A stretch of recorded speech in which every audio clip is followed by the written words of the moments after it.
এবারে ভাঙ্গা হাত নিয়েই কান মাতালেন ঐশ্বরিয়া। বিশ্বের প্রাচীন চলচ্চিত্র উৎসব বলা হয় কানকে।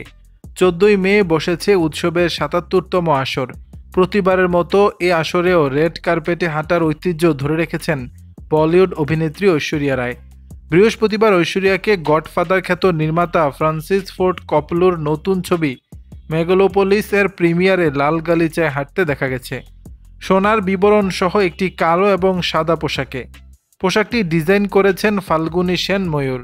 বরাবরের মতো এবারের আসরেও দ্যুতি ছড়ালেন ঐশ্বরিয়া। তার আগে মেয়ে আরাধ্যার হাত ধরে হাজির হন বচ্চন বধূ। প্লাস্টার করা হাতে মুম্বাই এয়ারপোর্টে তাকে দেখে অনেকে চমকে গিয়েছিলেন। কানের লাল গালিচায়ও প্লাস্টার হাতেই দেখা যায় ঐশ্বরিয়াকে। ঐশ্বরিয়া কোনোভাবে ডান হাতে চোট পেয়েছেন, করা হয়েছে প্লাস্টার। কানে যোগ দেওয়ার আগে তার হাতের এই অবস্থা দেখে মন ভেঙে যায় বহু ভক্ত অনুরাগীদের।